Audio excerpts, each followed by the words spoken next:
At 4 p.m., they get back on the road. An hour later, Dean stops at Blackwell's Corner, a gas station on Route 466. He runs into Bruce Kessler and his racing buddy Lance Revendlau, also on their way to Salinas. We stopped to get fuel and we stopped to get something cold to drink. It was a hot day.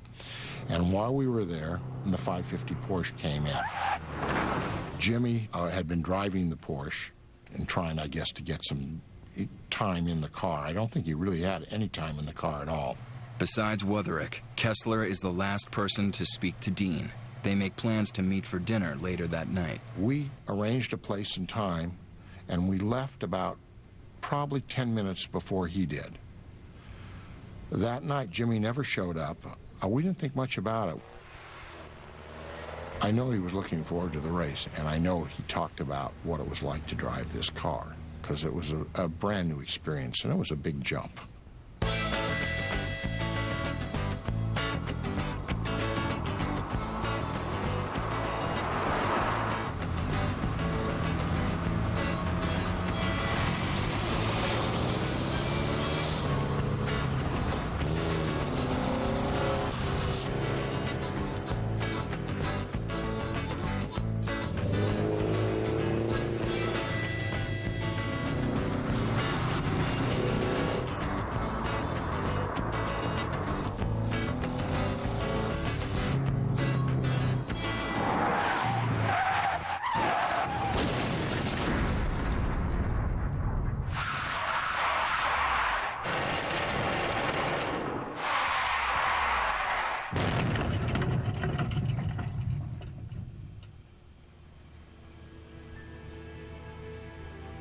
Just over a week after buying his treasured Spider, a prophecy is fulfilled.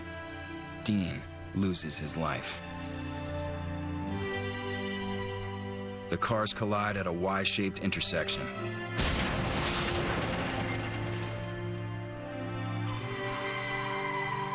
The Porsche lands by a barbed wire fence on the side of the road.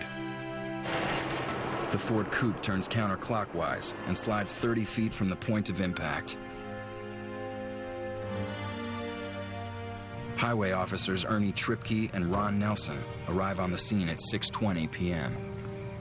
I don't think that I've ever seen one car that was demolished like James Dean's car was in any of my accidents.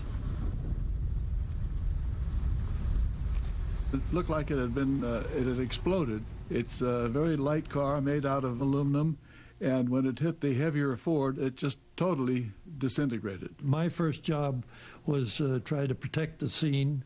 I put out some flares, and as I was doing that, they were loading James Dean in the ambulance. For the first time since the accident, Tripke and Nelson returned to the crash site with the original photographs they took on the day of the accident. But it was a very, very, very severe collision, because that Spider just went all to pieces. It was just too much for it.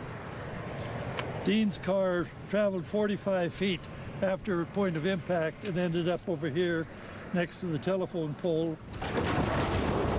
You can see that the left front of the turnip seed cart is pretty well damaged, but that was all.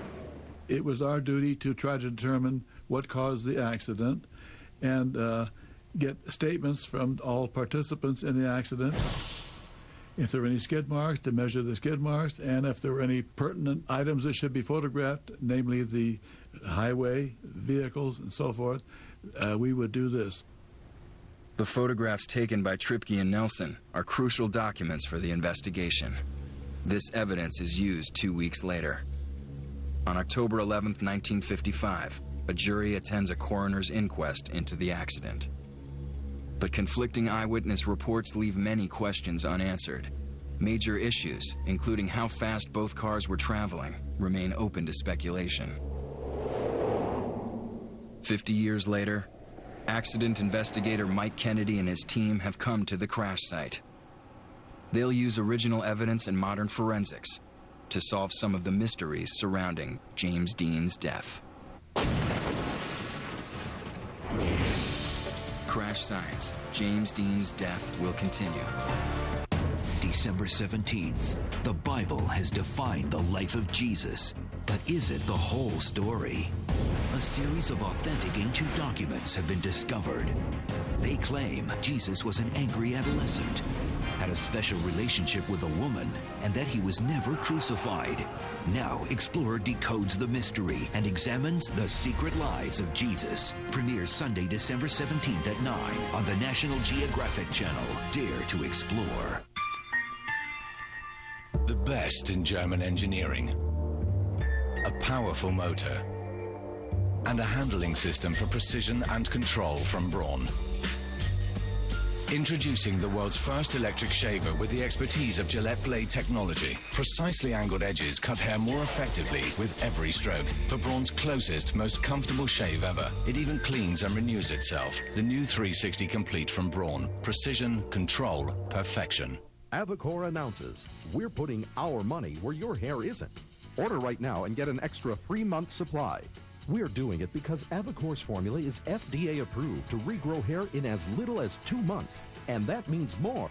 Before and Avocor. Avocor has certainly improved my confidence. My love life is improving as well. Before and Avocor. I tried it for a couple months and boom, I was blown away. Before and Avocor. Well, most of the time I was wearing hats because I didn't want anybody to know the difference, and most people wouldn't say anything. But now with Avocor, no hats. And for a limited time, just for trying Avocor, you'll receive a free Avocor boost to instantly thicken your hair.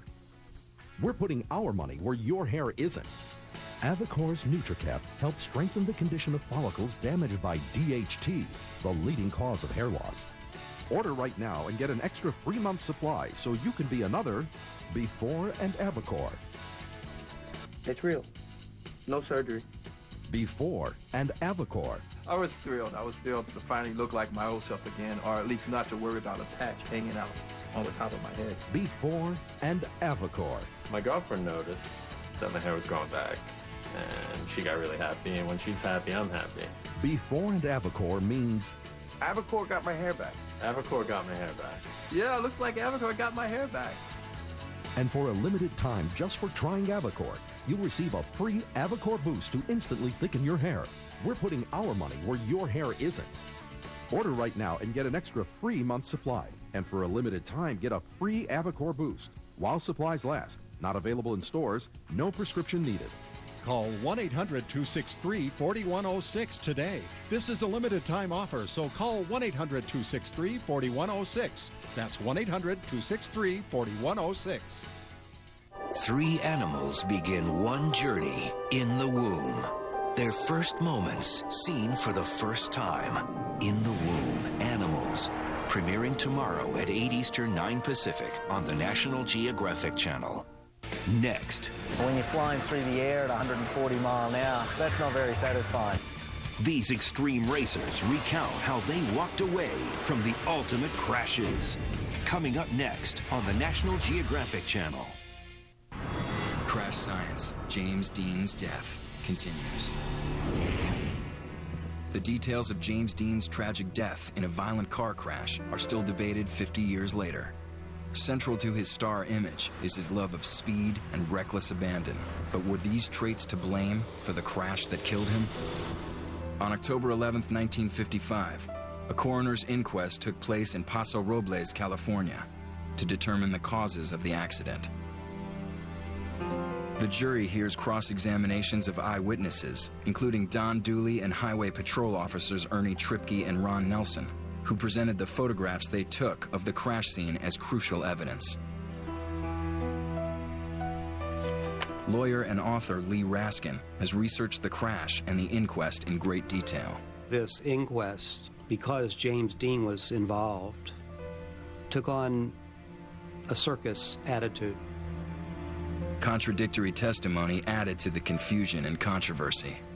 Individuals like Dooley, yes, they were eyewitnesses, but they really weren't given the credibility or allowed